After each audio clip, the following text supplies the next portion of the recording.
On vous invite aujourd'hui sur la grande thématique de la valorisation de la matière organique. Avec le Fonds Eco-Leader, on aide les entreprises du territoire à mettre en place des pratiques éco-responsables et à se préparer à l'implantation de technologies propres. On avait le goût de partager auprès des entreprises de la région des technologies de conditionnement des résidus organiques. Donc, qui de mieux qu'Inofib pour nous parler de ce sujet?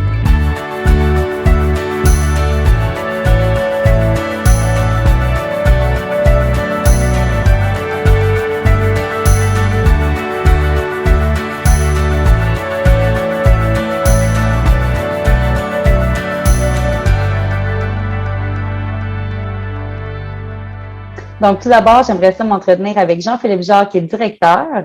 Donc, Jean-Philippe, pouvez-vous me présenter le Centre d'innovation des produits cellulosiques Inofib? Donc, Inofib, nous sommes un centre collégial de transfert de technologie au service de l'industrie depuis 1989. Nous avons l'expertise dans le développement des produits cellulosiques, ce qui comprend notamment une expertise dans le domaine des pâtes de papier, dans la valorisation de la biomasse forestière et agricole, et dans le développement de produits biosourcés. Donc, nous travaillons sur la valorisation autant des écorces, des copeaux que de la biomasse agricole. Et puis, chez Inofib, nous sommes une équipe d'une 50aine de passionnés, composée de techniciens et de professionnels, des ingénieurs, des chimistes, des biochimistes. Et puis, nous accompagnons les industries dans l'innovation. Et puis, on se distingue beaucoup par nos installations pilotes qui permettent d'accélérer le développement technologique. Donc, au niveau des projets de recherche, on travaille avec des centaines de kilos, voire des tonnes. Et puis, à la fin de chaque projet de recherche, ce qu'on livre à nos clients, ce sont des résultats et puis des prototypes tangibles qui leur permettent de prendre des décisions stratégiques pour leur développement de leur emploi. Nous sommes présentement avec Nathalie Bourdeau, qui est chercheuse chez Inofib. Donc, Nathalie, qu'est-ce que la biomasse agricole? Comment le produit-on et quels en sont les avantages?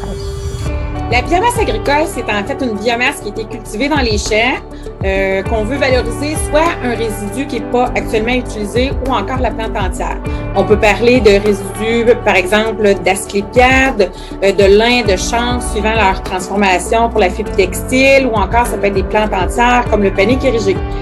Et avec cette biomasse-là, on peut prendre différentes voies de valorisation. Par exemple, on peut aller du côté de la voie des molécules, la valeur ajoutée qui peuvent se retrouver dans la plante.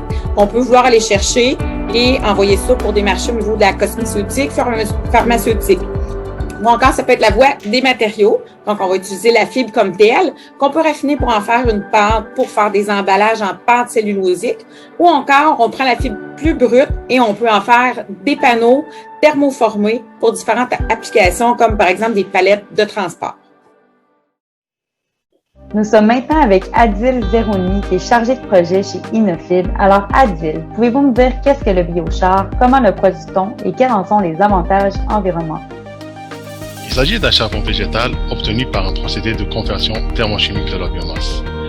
Le procédé de conversion se déroule en absence totale d'oxygène et à des températures qui varient entre 350 à 450 degrés Celsius, dépendamment de la technologie utilisée. La matière première ou la biomasse utilisée, elle peut varier selon l'application du biochar.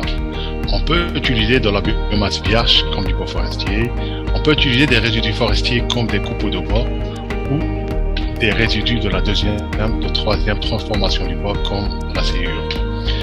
Le grand marché actuel du biochar est le secteur agricole, où la demande ne cesse pas d'augmenter, car grâce à sa structure microscopique, sa porosité et sa teneur élevée en carbone, le biochar il favorise la croissance des plantes et des végétaux en augmentant la rétention de l'eau et des nutriments.